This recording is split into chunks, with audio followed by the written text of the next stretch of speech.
ಅನ್ವಿ ಏನ್ ಮಾಡ್ತಿದ್ಯಾ? ಅನ್ವಿ ನಾನ್ ಸತ್ತೋದ್ರೆ ಏನ್ ಮಾಡ್ತೀಯಾ? ಹೋಗ್ ಸಾಯಿ. ಆದ್ರೆ ಗೌತಮ್, ನನ್ನ ಅಜ್ಜಿ ಬರ್ತಡೆಗೆ ನೀನು 5 ಲಕ್ಷಕ್ಕಿಂತ ಕಡಿಮೆ ಬೆಲೆ ಗಿಫ್ಟ್ ಕೊಟ್ರೆ ನಿನ್ನನ್ನ ಚಿಕ್ಕ ಚಿಕ್ಕ ಪೀಸ್ ಮಾಡಿ ಬೀದಿ ನಾಯಿಗಳಿಗೆ ಹಾಕ್ತೀನಿ.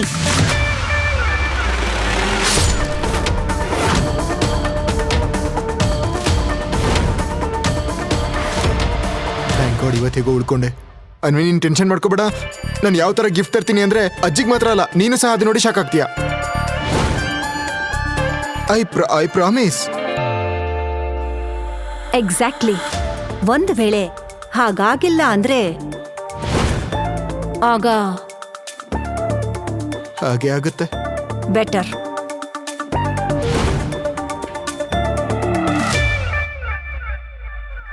ಕರ್ನಾಟಕದ millionaire business family Rajguru and sons ನ ಮುಖ್ಯಸ್ಥೆ ಗಾಯತ್ರಿ ದೇವಿ ಅವರ ಬರ್ತ್ಡೇ ಸೆಲೆಬ್ರೇಷನ್ ನಡೆಯೋದ್ರಲ್ಲಿತ್ತು. ಸಿಟಿಯ ಎಲ್ಲ ದೊಡ್ಡ ದೊಡ್ಡ ಶ್ರೀಮಂತರು ಈ ಪಾರ್ಟಿಗೆ ಬರೋರಿದ್ರು. ಸೊ ಹಾಗಾಗಿ ಅನ್ವಿತಾ ತನ್ನ ಕಡೆಯಿಂದ ಅಜ್ಜಿ ಕೊಡೋ ಗಿಫ್ಟ್ ತುಂಬಾ ಕಾಸ್ಟ್ಲಿ ಆಗಿರ್ಬೇಕನ್ನೋ ಆಸೆ ಇತ್ತು. ಆದ್ರೆ ಗಾಯತ್ರಿ ದೇವಿ ಮೊಮ್ಮಗಳಾದ ಅನ್ವಿತಾ ತುಂಬಾ ಟೆನ್ಷನ್ ಅಲ್ಲಿದ್ಲು. ಯಾಕಂದ್ರೆ ಅವಳ ತಾತ ಯಾವುದೋ ಒಂದು ರಹಸ್ಯ ಕಾರಣಕ್ಕೆ ಈ ಬಡವ ಗೌತಮ್ ಜೊತೆ ಅವಳಿಗೆ ಮದುವೆ ಮಾಡಿಸಿದ್ರು. ಹಾಗಾಗಿ ಅವಳ ಅಜ್ಜಿ ಅವಳಿಗೆ ಅವಮಾನ ಮಾಡೋ ಒಂದೇ ಒಂದು ಚಾನ್ಸ್ ಕೂಡ ಬಿಟ್ಟಿರಲಿಲ್ಲ. ಹಾಗಾಗಿ ಅನ್ವಿತಾ ತುಂಬಾ ಎಕ್ಸ್ಪೆನ್ಸಿವ್ ಆದ ಗಿಫ್ಟ್ ಅನ್ನ ಅಜ್ಜಿಗೆ ಕೊಟ್ಟು ಎಲ್ಲರೆದುರು ತನ್ನ ಸ್ಟೇಟಸ್ ತೋರಿಸ್ಬೇಕಂತಿದ್ದು. ಗಾಯತ್ರಿ ದೇವಿಗೆ ಗಿಫ್ಟ್ ಕೊಡೋ ಆಲೋಚನೆಯಲ್ಲಿ ಹೋಗ್ತಾ ಇರ್ಬೇಕಾದ್ರೆ ಸಡನ್ ಆಗಿ ಪೊಲೀಸ್ ಟೀಮ್ ಬಂದು ಅವರನ್ನ ಸುತ್ತುವರೆದ್ರು. ಹಿಡ್ಕೊಳ್ಳಿ ಈ ಕಳ್ಳನ್ನ. ಕಳ್ಳನ? ನಾನೇನು ಮಾಡಿಲ್ಲ, ನಾನೇನು ಕದ್ದಿಲ್ಲ. ಹೌದಾ? ನಡಿ. ಇವನೇ ಆ ಕಳ್ಳ. ಇವನೇ ಸಂಚು ಮಾಡಿ ಕಳ್ಳತನ ಮಾಡಿರೋದು. ಅಜ್ಜಿಯ ಬರ್ತ್ಡೇಗೆ ಅತ್ಯಂತ ಬೆಲೆ ಬಾಳೋ ಗಿಫ್ಟ್ ತಗೊಳ್ಳೋಕೆ ಗೌತಮ್ ಸಿಟಿಯ ತುಂಬಾ ಎಕ್ಸ್ಪೆನ್ಸಿವ್ ಲಕ್ಸುರಿಯಸ್ ಜ್ಯುವೆಲರಿ ಶಾಪ್ ಮುಂದೆ ನಿಂತಿದ್ದ. ಗ್ಲಾಸ್ ಹಿಂದೆ ಹೊಳಿತಾ ಇರೋ ಡೈಮಂಡ್ ನೆಕ್ಲೆಸ್ ಅನ್ನ ನೋಡಿ ಏನೋ ಯೋಚನೆ ಮಾಡ್ತಾ ನಿಂತಿದ್ದ. ಆಗ್ಲೇ ಏ ಭಿಕ್ಷುಕ, ಏನ್ ನೋಡ್ತಿದ್ಯಾ? ಇಲ್ಲಿರೋ ಪ್ರತಿಯೊಂದು ಜ್ಯುವೆಲರಿ ಏನಿಲ್ಲ ಅಂದ್ರೂ 5 ಲಕ್ಷ ರೂಪಾಯಿಯಿಂದ ಬೆಲೆ ಬಾಳುತ್ತೆ. ನಿನ್ಗದನ್ನ ಕೊಳ್ಳೋ ಯೋಗ್ಯತೆ ಇದೆಯಾ? ನಡಿ ಆಚೆ. ನಾನು ಬರೀ ನೋಡ್ತಿದ್ದೀನಿ, ಅದಕ್ಕೂ ದುಡ್ಡು ಕೊಡ್ಬೇಕಾ? ನೋಡೋ ಯೋಗ್ಯತನಾದ್ರೂ ಇದ್ಯಾ? ಹೊರಡೋ ಇಲ್ಲಿಂದ. ನಾನು ಮುಂದೆ ನಿಂತಿದ್ದೆ ಅಷ್ಟೇ, ನಾನೇನು ಕಳ್ತನ ಮಾಡಿಲ್ಲ. ಹೌದಾ? ಪೊಲೀಸ್ ಸ್ಟೇಷನ್ ನಡಿ. ಅಲ್ಲಿ ಎಣ್ಣೆ ಹಚ್ಚಿರೋ ಲಾಟಿ ನಿನ್ನ ಹತ್ರ ಬಾಯ್ ಬಿಡಿಸುತ್ತೆ ನೀನ್ ಹೆಂಗ್ ಕಳ್ತನ ಮಾಡ್ದೆ ಅಂತ. ಹಾಗೆ ಅಷ್ಟು ದೊಡ್ಡ ಹಾರನ ಯಾರು ಕೊಟ್ಟು ಬಂದೆ ಅಂತ. ಅವನನ್ನ ಕರ್ಕೊಂಡು ಹೋಗಿ. ಇನ್ಸ್ಪೆಕ್ಟರ್ ಸರ್, ನೀವು ತಪ್ಪಾಗಿ ಅರ್ಥ ಮಾಡ್ಕೊಂಡಿದ್ದೀರಾ. ನಾನೇನು ಕಳ್ತನ ಮಾಡಿಲ್ಲ ಇನ್ಸ್ಪೆಕ್ಟರ್. ನೀವು ನನ್ನ ಬಗ್ಗೆ ತಪ್ಪು ಅರ್ಥ ಮಾಡ್ಕೊಂಡಿದ್ದೀರಾ. ನಾನೇನು ತಪ್ಪು ಮಾಡಿಲ್ಲ. ನೀವು ನನ್ನ ಮಾತು ಕೇಳಿ. ಪೊಲೀಸ್ ಗೌತಮ್ನನ್ನ ಪೊಲೀಸ್ ಸ್ಟೇಷನ್ಗೆ ಕರ್ಕೊಂಡು ಹೋದ್ರು. ನನ್ನ ಬಿಡಿ, ನನ್ನ ಯಾಕೆ ಹೀಗೆ ಇಟ್ಕೊಂಡಿದ್ದೀರಾ? ಬಿಡಿ. ನೀವು ತಪ್ಪು ಮಾಡ್ತಿದ್ದೀರಾ ಸರ್. ಒಳಗಡೆ ಹೋಗಿ ಸೈಲೆಂಟ್ ಆಗಿ ಕೂತ್ಕೋ, ಇಲ್ಲ ಅಂದ್ರೆ ಬಾರಿಸ್ತೀನಿ ನೋಡು. ಕೇಳಿಸ್ಕೋ, ಆ ಮೂಲೆಯಲ್ಲಿ ಕುತ್ಕೋಬೇಡ. ನಿನ್ನಂತ ಒಬ್ಬ ಕಳ್ಳನ್ನ ಅಲ್ಲಿ ಹೆಂಗ್ ಹೊಡೆದಿದ್ದೆ ಅಂದ್ರೆ ಅವನಲ್ಲೇ ಕುಸ್ತೋದ. ಇನ್ಸ್ಪೆಕ್ಟರ್ ಸರ್, ನೀವು ತಪ್ಪಾಗಿ ಅರ್ಥ ಮಾಡ್ಕೊಂಡಿದ್ದೀರಾ. ನಾನು ಕಳ್ಳ ಅಲ್ಲ, ನಾನು ಅನ್ವಿತಾ ರಾಜ್ಗುರು ಗಂಡ. ಓ ಓಕೆ, ನೀನ ರಾಜ್ಗುರು ಫ್ಯಾಮಿಲಿಯ ನಾಲಾಯಕ್ ಮನೆ ಅಳಿಯ. ಶ್ರೀಮಂತ ಹೆಂಡತಿನ ಖುಷಿ ಪಡಿಸೋದಕ್ಕೆ ಕಳ್ಳತನ ಮಾಡ್ತಿದ್ಯಾ? ಅವನ ಒಳಗಡೆ ಯಾಕೆ? ದಯವಿಟ್ಟು ನನ್ನ ಮಾತು ಕೇಳಿ. ನೀವು ತಪ್ಪು ತಿಳ್ಕೊಂಡಿದ್ದೀರಾ. ನಾನೇನು ಮಾಡಿಲ್ಲ ಸರ್. ಹಲೋ ಅನ್ವಿತಾ ಮೇಡಮ್, ನೀವು ನಿಮ್ಮ ಹಸ್ಬೆಂಡ್ಗೆ ದುಡ್ಡು ಯಾಕೆ ಕೊಡ್ತಿಲ್ಲ? ಇದರಿಂದ ನಮ್ ಕೆಲಸ ಜಾಸ್ತಿ ಆಗ್ತದೆ. ಏನಾಯ್ತು ಇನ್ಸ್ಪೆಕ್ಟರ್ ಸರ್? ನಿಮ್ಮನ್ನ ಖುಷಿ ಪಡಿಸೋದಕ್ಕೆ ನಿಮ್ ರಾಜ್ಕುಮಾರ ಜ್ಯುವೆಲರಿ ಶಾಪ್ ಇಂದ ಕಳ್ಳತನ ಮಾಡಿ ಸಿಗಾಕೊಂಡಿದ್ದಾನೆ. ವಾಟ್? ಇವಾಗ ಕಳ್ತನೂ ಶುರು ಮಾಡದ್ನಾ? ಇನ್ಸ್ಪೆಕ್ಟರ್, ನೀವು ಅವನನ್ನ ಹೊಡಿಬಹುದು, ಬಡಿಬಹುದು, ಅಥವಾ ನಿಮಗೇನ್ ಮಾಡ್ಬೇಕು ಅನ್ಸುತ್ತೋ ಅದನ್ನ ಮಾಡಿ. ನಾನು ಅವನನ್ನ ಬಿಡ್ಸೋಕ್ ಬರಲ್ಲ. ತಾತ ಅದ್ಯಾವ ಕಳ್ಳನ್ನ ನನ್ನ ಕುತ್ತಿಗೆ ಕಟ್ಟಿದಾರೋ ಗೊತ್ತಿಲ್ಲ. ಈ ಲಾಕಪ್ ನಿಂದ ಹೊರಗೆ ಹೇಗೆ ಹೋಗೋದಂತ ಗೌತಮ್ಗೂ ಅರ್ಥ ಆಗ್ತಿರ್ಲಿಲ್ಲ. ಅತ್ತ ಇನ್ಸ್ಪೆಕ್ಟರ್ ಸಹ ಅವನ ಒಂದೇ ಒಂದು ಮಾತು ಕೇಳೋಕು ರೆಡಿ ಇರ್ಲಿಲ್ಲ. ಅವನು ಬರೀ ಚಿನ್ನದ ಅಂಗಡಿಯಲ್ಲಿ ಕಳುವಾದ ಡೈಮಂಡ್ ನೆಕ್ಲೆಸ್ ನ ವಾಪಸ್ ಪಡಿಬೇಕಂತ ಹಿಂದೆ ಬಿದ್ದಿದ್ದ.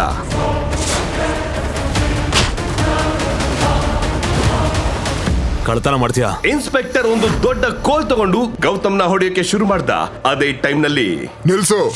ಸಡನ್ ಆಗಿ ಹಿಂದೆಯಿಂದ ಒಂದು ಖಡಕ್ ಧ್ವನಿ ಬಂತು.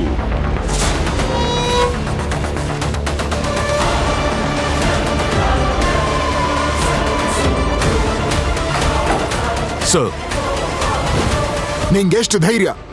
ನಂಗನ್ಸುತ್ತೆ ನಿನ್ನ ಕೆಲಸ ಮತ್ತೆ ಯೂನಿಫಾರ್ಮ್ ಮೇಲೆ ನಿಂಗೆ ದ್ವೇಷ ಶುರುವಾಗಿದೆ ಅಂತ.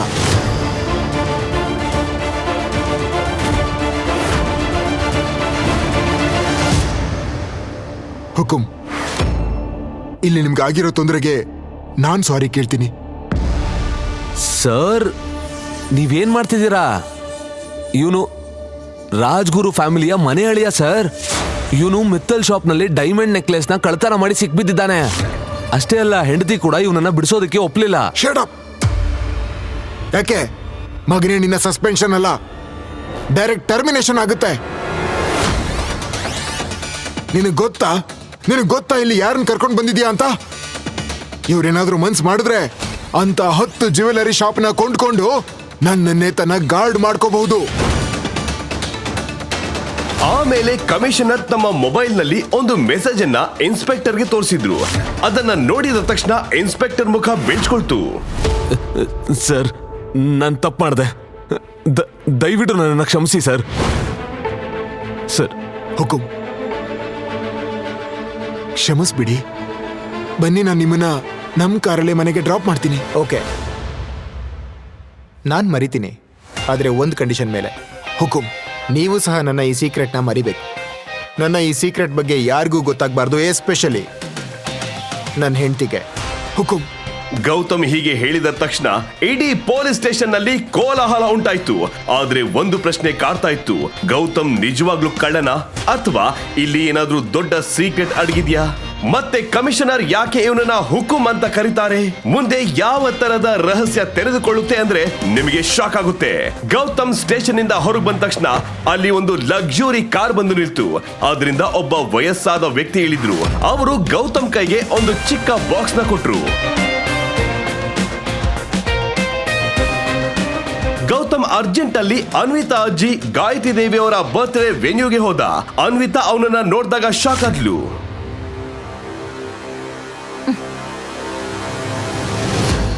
ಎಲ್ಲಿಂದ ಬಂದೆ ಇಲ್ಲಿಗೆ? ಕಳ್ಳ, ನಿನ್ನನ್ ಯಾರು ಪೊಲೀಸ್ ಸ್ಟೇಷನ್ ಇಂದ ಬಿಡಿಸಿದ್ದು? ನೀನ್ ಅಲ್ಲೇ ಬಿದ್ದಿದ್ರೆ ಚೆನ್ನಾಗಿರೋದು. ನಾನೇನು ಕಳ್ತನ ಮಾಡಿಲ್ಲ ಅನ್ವಿತಾ.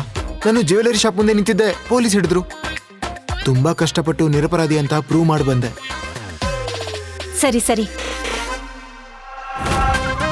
ಎಂತ ಚೀಪ್ ಗಿಫ್ಟ್ ತಂದಿದ್ಯಾ ನೀನು? ಪ್ಯಾಕಿಂಗ್ ಎಷ್ಟು ಚೀಪ್ ಆಗಿದೆ. ಛೀ. ಪ್ಯಾಕಿಂಗ್ ಮ್ಯಾಟ್ರ್ ಆಗಲ್ಲ, ಒಳಗಡೆ ಗಿಫ್ಟ್ ಏನಿದೆ ಅನ್ನೋದು ಮ್ಯಾಟ್ರ್ ಆಗುತ್ತಲ್ವಾ? ನೀನ್ ನೋಡಿದ್ರೆ ಶಾಕ್ ಆಗ್ತೀಯ. ಏಯ್, ಅದು ಅಜ್ಜಿ ಗಿಫ್ಟ್, ನೀನ್ಯಾಕೆ ಓಪನ್ ಮಾಡ್ತೀಯಾ? ಅವರೇ ಓಪನ್ ಮಾಡ್ಲಿ ಬಿಡು. Fine, what ever. ಆದ್ರೆ ಬೇರೆಯವ್ರ ಗಿಫ್ಟ್ ಕೊಡುವಾಗ ನೀನು ನಿನ್ನ ಬಾಕ್ಸ್ ಅನ್ನ ಸೈಡಲ್ಲಿ ಇಟ್ಬಿಡು, ಓಕೆ? ತಾತ ನನ್ ಜೊತೆ ಅದ್ಯಾವ ಜನ್ಮದ ರಿವೆಂಜ್ ತಗೊಂಡ್ರೋ ಏನೋ, ನನ್ನಂತ ಮಿಲೇನಿಯರ್ ಹುಡುಗಿನ ನಿನ್ನಂತ ಬಡವನ್ ಜೊತೆ ಮದ್ವೆ ಮಾಡ್ಸಿದ್ರು. ದುಡ್ಡು ಇಲ್ಲ, ಮರ್ಯಾದೆನೂ ಇಲ್ಲ. ಹೋಗೋಣ. ಯಾಕೆ ಹೀಗ್ ನಿಂತಿದ್ಯಾ? ಹೋಗು. ಥ್ಯಾಂಕ್ ಯು ಮಗಳೇ.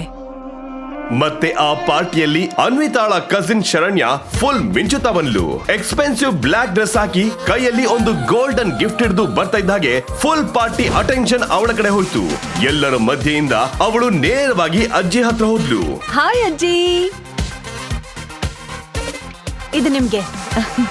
ಹೇ ಶರಣ್ಯ, ನೀನ್ ಯಾಕೆ ಗಿಫ್ಟ್ ತರ್ಬೇಕು? ಅಜ್ಜಿ ಏನ್ ಹೇಳ್ತಾ ಇದ್ದೀರಾ? ನಾನು ನಿಮ್ ಬರ್ತಡೆಗೆ ಖಾಲಿ ಕೈಯಲ್ಲಿ ಬರ್ಬೇಕಾ? ಅದಾಗಲ್ಲ. ನೋಡಿ ನೋಡಿ, ನೀವ್ ಇಂಪ್ರೆಸ್ ಆಗ್ತೀರಾ. ಓ ಹಾಗಾ? ಹಾಗಾದ್ರೆ ನೋಡ್ಲೇಬೇಕು.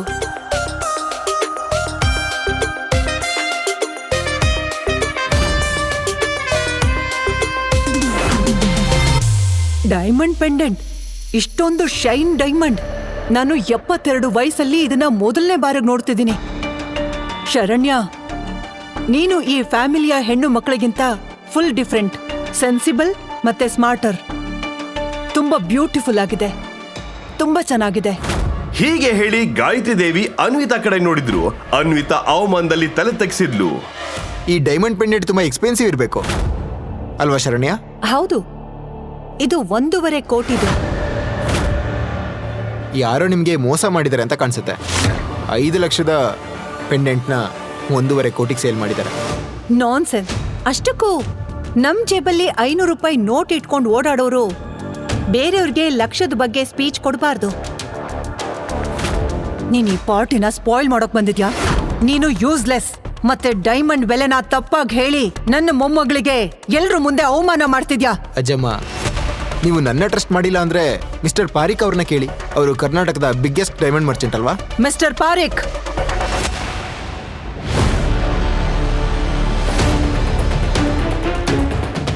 ನೋಡಿ, ಹಾಗೆ ನನ್ಗಿದ್ರ ಬೆಲೆ ಹೇಳಿ.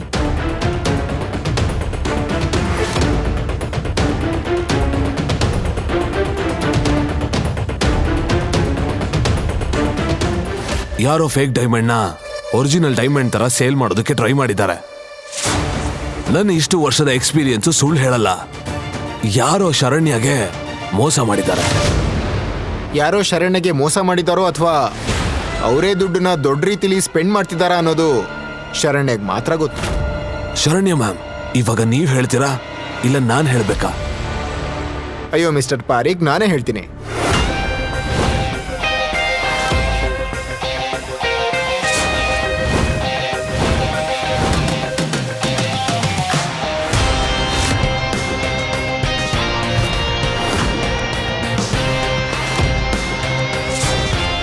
ಸಾರಿ, ನಿನ್ನ ಪೆಂಡೆಂಟು ಡೈಮಂಡ್ದಲ್ಲ, ಬರೀ ಗಾಜಿನ ಪೀಸ್ದು.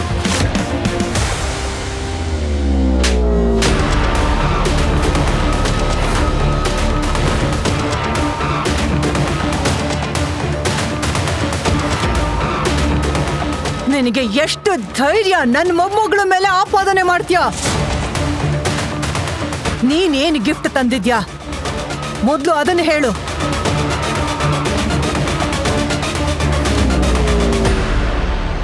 ಇದು 3 ಕಾಸಿಂದಾಗಿರತ್ತೆ. ಮಿಸ್ಟರ್ ಪಾರಿಕ್, ನಿಮಗೆ ಟೈಮ್ ಇದ್ರೆ ಈ ಗಿಫ್ಟ್ನ ಸಹ ಚೆಕ್ ಮಾಡಿ. ಇವತ್ತಿಂದ ಅಂದ್ರೆ ಈ ಕ್ಷಣದಿಂದ ನಾನು ಈ ರಾಜ್ಗುರು ಫ್ಯಾಮಿಲಿಯ ಜೊತೆ ಎಲ್ಲ ಸಂಬಂಧ ಬ್ರೇಕ್ ಮಾಡ್ತೀನಿ. ಅಜ್ಜಮ್ಮ, ನೀವು ನನ್ನ ಕೆನ್ನೆಗೆ ಹೊಡಿಬಾರ್ದಿತ್ತು. ಯಾವ ನಾಯಿನ ನೀವು 2 ವರ್ಷದಿಂದ ಸಾಕಿದ್ರೋ ಅದು ಇವತ್ತು ಮನೆಯಿಂದ ಹೊರಟು ಹೋಗ್ತಿದೆ. ಆದ್ರೆ ಖಂಡಿತ ಒಂದಿನ ಬರುತ್ತೆ, ಅವತ್ತು ನೀವು ನಿಮ್ಮ ಮೊಣಕಾಲ್ ಮೇಲೆ ಕೂತು ನನ್ನ ಹತ್ರ ಕ್ಷಮೆ ಕೇಳ್ತೀರಿ. ಅವಾಗ ಮಾತಾಡೋಣ. ಹೀಗೆ ಹೇಳಿದ ಗೌತಮ್ ಪಾರ್ಟಿಯಿಂದ ಹೊರಟೋದ. ಅವನ ಈ ಜೋಶಿಂದ ಆ ಪಾರ್ಟಿಗೆ ಬಂದ ಗೆಸ್ಟ್ ಗಳಿಗೆ ಒಳ್ಳೆ ಎಂಟರ್ಟೈನ್ ಮಾಡಿದ ಹಾಗಾಗಿತ್ತು. ಇದರಿಂದ ಅನ್ವಿತಾಗೂ ಅವಮಾನ ಆಗಿತ್ತು. ಗೌತಮ್, ಆದ್ರೆ ಮೊದಲ ಬಾರಿಗೆ ಗೌತಮ್ನಲ್ಲಿ ಗಾಯತ್ರಿ ದೇವಿ ಒಂದು ರಾಯಲ್ ಆಟಿಟ್ಯೂಡ್ ನೋಡಿದ್ರು.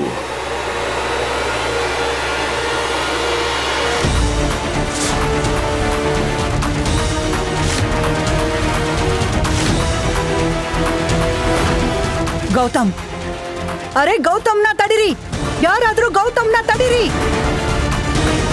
ಗೌತಮ್ ಅನ್ವಿತಾಗೋಸ್ಕರ ತನ್ನ ಹೃದಯದಲ್ಲಿ ಪ್ರೀತಿ ಇಟ್ಕೊಂಡಿದ್ದ, ಹಾಗಾಗಿ ಅವಳನ್ನ ಕ್ಷಮಿಸಿದ. ಆದ್ರೆ ಉಳಿದ ಫ್ಯಾಮಿಲಿ ಮತ್ತು ಅಜ್ಜಿ ಬಗ್ಗೆ ಆಕ್ರೋಶದ ಕಿಡಿ ಇನ್ನು ಅವನ ಹೃದಯದಲ್ಲಿ ಉರಿತಾ ಇತ್ತು.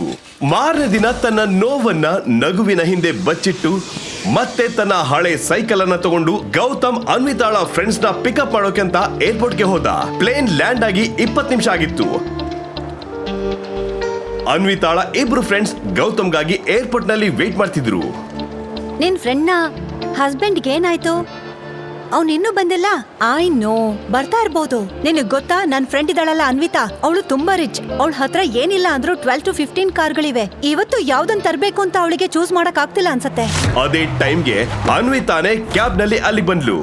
Hi, how are you? Good. I am so sorry, I am late.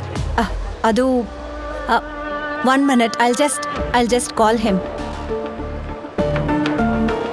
Hello Gautam, ನೀನ್ ಎಲ್ಲಿದ್ಯಾ?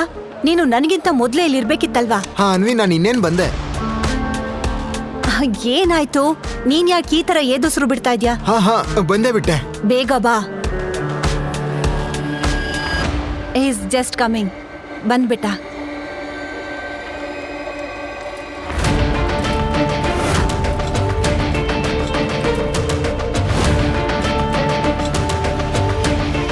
ಸಾರಿ, ಸ್ವಲ್ಪ ಲೇಟ್ ಆಯ್ತು.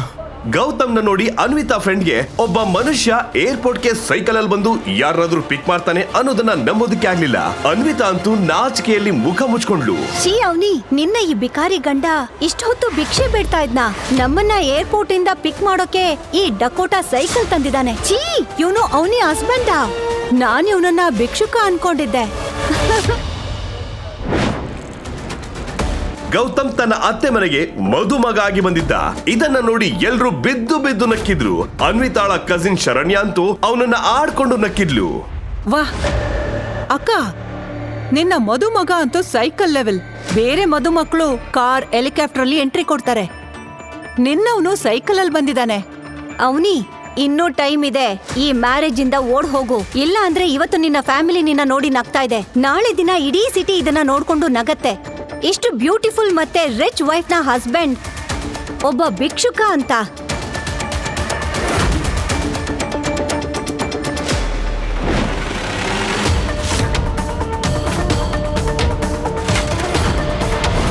ಏನ್ ಮಾಡ್ಬೇಕು ಅಂತ ಡಿಸೈಡ್ ಮಾಡಿದ್ಯಾ ಗೌತಮ್? ಎಲ್ರು ಮುಂದೆ ನನ್ ಮರ್ಯಾದೆ ತೆಗಿಬೇಕು ಅಂತನಾ? ಮಿಲೇನಿಯರ್ ಫ್ರೆಂಡ್ಸ್ ಅನ್ನ ಏರ್ಪೋರ್ಟ್ ಇಂದ ಪಿಕ್ ಮಾಡೋಕೆ ಸೈಕಲ್ ಅಲ್ಲಿ ಬಂದಿದ್ಯಾ? ನಿನಗ್ ನಾಚಿಕೆ ಆಗೋಲ್ವಾ? ನಾನ್ ನಿನಗ್ ಹೇಳಿದ್ದೆ ಅಲ್ವಾ ಮನೆಯಿಂದ ಕಾರ್ ತಗೊಂಡ್ ಬಾ ಅಂತ. ಅವನಿ ನನ್ ಮನೆಗೆ ಹೋದಾಗ ಅಲ್ಲೊಂದ್ ಕಾರ್ ಇತ್ತು. ನಾನು ಯಾವಾಗ ಕೀಸ್ ತಗೊಳಕ್ ಹೋದ್ನೋ ಆಗ ಅಲ್ಲಿ ಸರ್ವೆಂಟ್ ನನ್ಗೆ ಈ ಕಾರ್ ತಗೊಂಡ್ ಹೋಗೋ ಆಗಿಲ್ಲ ಅಂದ. ನಾನು ಏನ್ ಮಾಡ್ಬೇಕಿತ್ತು? ಓ ಗಾಡ್, ನನ್ನಿಂದ ಆಗ್ತಾ ಇಲ್ಲ ಗೌತಮ್. ನೀನು ಒಂದ್ ವೇಳೆ ಗಂಟೆ ಆಗಿದ್ರೆ ಯಾರ್ ಬೇಕಾದ್ರೂ ಹೊಡಿತಾ ಇದ್ರು. ಗಂಟೆ? ನೀನು ಮನೆ ಅಳಿಯ ಆದ್ರೂ ನಿನ್ನ ಸರ್ವೆಂಟ್ಸ್ ಬೈತಾರೆ ಅಂದ್ರೆ ಅರ್ಥ ಮಾಡ್ಕೋ. ನೀನೊಬ್ಬ ದರಿದ್ರ ಬಿಕಾರಿ ಅಂತ. ನಿನ್ ಹತ್ರ ಕಾರ್ ಇಲ್ಲ ಅಂದಿದ್ರೆ ಕ್ಯಾಬ್ ಎಲ್ಲಾದ್ರೂ ಬರ್ಬೇಕಾಗಿತ್ತಲ್ವಾ? ನನ್ನ ಹತ್ರ ದುಡ್ಡು ಇರ್ಲಿಲ್ಲ. ನನ್ನ ಹತ್ರ ಬರೀ 75 ರೂಪಾಯಿ ಇತ್ತು. ಆಮೇಲೆ ನಾನು ಅನ್ಕೊಂಡೆ ಇಲ್ಲಿಗೆ ಬಂದು ನಿನ್ನ ಹತ್ರ ದುಡ್ಡು ತಗೋಬೇಕು ಅಂತ. ಯು ನೋ ವಾಟ್, ನನ್ನಿಂದ ಸ್ವಲ್ಪ ದುಡ್ಡು ತಗೊಂಡ್ ಹೋಗಿ ವಿಷ ತಗೊಂಡ್ ಬಾ. ನಿನ್ನಂತ ಭಿಕ್ಷುಕನ್ ಗಂಡನ್ ಜೊತೆ ಇರೋದಕ್ಕಿಂತ ನಾನು ಸಾಯೋದೇ ಬೆಟರು. ಯು ನೋ ವಾಟ್, ನಾವೀಗ ಸಿಟಿಲಿ ಬಿಗ್ಗೆಸ್ಟ್ ಹೋಟೆಲ್ಗೆ ಹೋಗ್ತಾ ಇದ್ದೀವಿ. ನೀನು ಆ ಲಗೇಜ್ನ ಕಾರಲ್ಲಿಟ್ಟು ಆ ನಿನ್ನ ಸೈಕಲಲ್ಲಿ ಹಿಂದೆ ಹಿಂದೆ ಬರ್ತೀಯಾ. ಅಲ್ಲಿ ರೂಮಲ್ಲಿ ಲಗೇಜ್ ತಂದಿಡ್ತೀಯಾ. ಇದೇ ನಿನ್ನ ಶಿಕ್ಷೆ. ಓಕೆ. ಹಿಂದಿನಿಂದ ಅನ್ವಿತಾ ಫ್ರೆಂಡ್ಸ್ ನಗ್ತಾ ಇದ್ರು.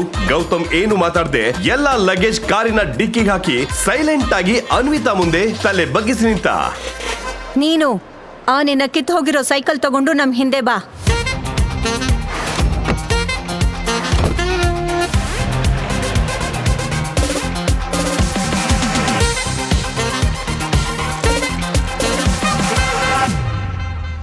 ಅನ್ವಿತಾ ಫ್ರೆಂಡ್ಸ್ ತನ್ನ ಫ್ರೆಂಡ್ಸ್ ಜೊತೆ ಹೋಟೆಲ್ ನ ರಿಸೆಪ್ಷನ್ ಗೆ ತಲುಪಿದ್ರು. ಅವಳನ್ನ ನೋಡಿದ ಹೋಟೆಲ್ ನ ಮ್ಯಾನೇಜರ್ ಫುಲ್ ರೆಸ್ಪೆಕ್ಟ್ ಅಲ್ಲಿ ಹೇಳಿದ್ರು, ನಮಸ್ತೆ ಮೇಡಮ್, ಹೇಳಿ ನಾನೇನ್ ಸೇವೆ ಮಾಡಬಹುದು ನಿಮ್ಗೆ? ನನ್ಗೆ ನಿಮ್ಮ ಹೋಟೆಲ್ನಲ್ಲಿ ಇವತ್ತಿಗೊಂದು ರೂಮ್ ಬೇಕು. ಒಂದ್ ನಿಮಿಷ ma'am. Sorry madam, actually CM ಅವರು ಅವ್ರ ಪಾರ್ಟಿ ಪೀಪಲ್ ಜೊತೆ ಇಲ್ಲೇ ಸ್ಟೇ ಮಾಡಿದ್ದಾರೆ. ಹಾಗಾಗಿ ನಮ್ಮ ಹತ್ರ ಯಾವುದೇ ರೂಮ್ ಖಾಲಿ ಇಲ್ಲ. ಏನು? ನಾನ್ ನಿಮ್ಗೆ 10 ಪಟ್ಟು ಹೆಚ್ಚು ದುಡ್ಡು ಕೊಡೋದಕ್ಕೆ ರೆಡಿ ಇದ್ದೀನಿ.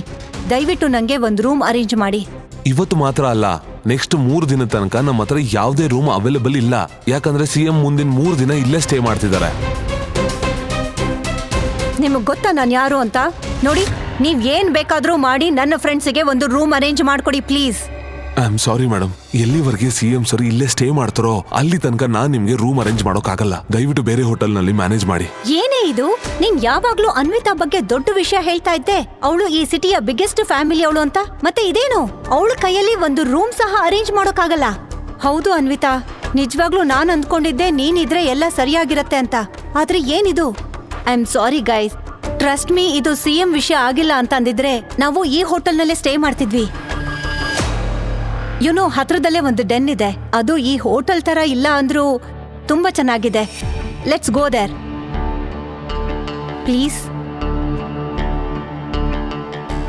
Let's go.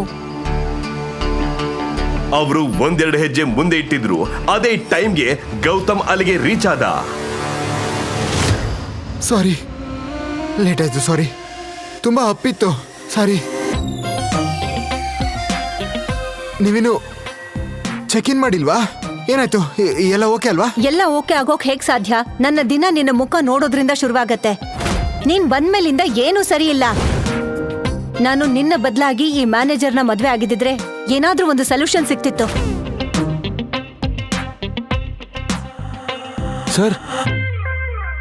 ಸರ್ ನೀವಿಲ್ಲಿ?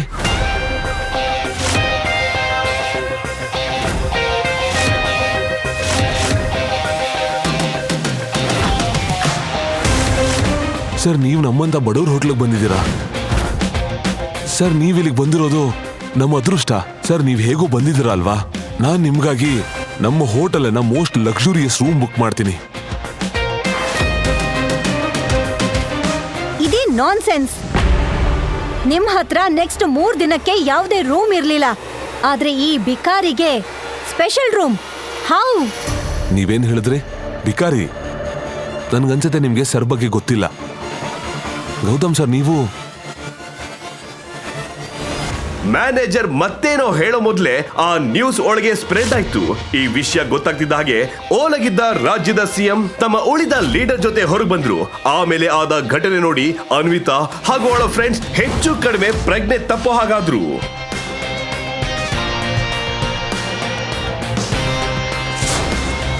ಸರ್, ಮತ್ತೆ ಏನಾಗ್ಬೇಕು? ಕೊನೆಗೂ ನಿಮ್ ಭೇಟಿ ಆಯ್ತು. ನಿಜ ಹೇಳ್ಬೇಕು ಅಂದ್ರೆ ಇವತ್ತು ನನ್ನ ಮತ್ತೆ ನನ್ನ ಪಾರ್ಟಿಗೆ ಲಕ್ಕಿ ಡೇ ಸರ್. ಎಲೆಕ್ಷನ್ ಬರ್ತಿದೆ, ನಿಮ್ಮ ಬ್ಲೆಸ್ಸಿಂಗ್ಸ್ ನಮ್ಮ ಮೇಲೆ ಇರ್ಲಿ ಸರ್. ಇಡೀ ರಾಜ್ಯದಲ್ಲಿ ಎಲ್ಲರೂ ಅದೇ ಮಾತು ಹೇಳ್ತಾರೆ ಸರ್, ಯಾರ ತಲೆ ಮೇಲೆ ಗೌತಮ್ ಸರ್ ಕೃಪೆ ಇರುತ್ತೋ ಅವ್ರದೇ ಗೌರ್ಮೆಂಟು, ಅವ್ರದೇ ಡೆವಲಪ್ಮೆಂಟು ಅಂತ. ನಾನಿವಾಗ ಏನ್ ಮಾಡ್ಬೇಕು ಅಂತ ಹೇಳಿ ಸರ್. ಅವನಿಗೆ ಸಿಗ್ತಾ ಇದ್ದ ಆ ಆತಿಥ್ಯ ನೋಡಿ ಗೌತಮ್ಗೆ ಅನ್ಕಂಫರ್ಟಬಲ್ ಅನಿಸ್ತಿತ್ತು. ಇನ್ನೊಂದ್ ಕಡೆ ಅನ್ವಿತಾ ಮತ್ತೆ ಅವಳ ಫ್ರೆಂಡ್ಸ್ಗೆ ಆಶ್ಚರ್ಯ ಆಗಿತ್ತು.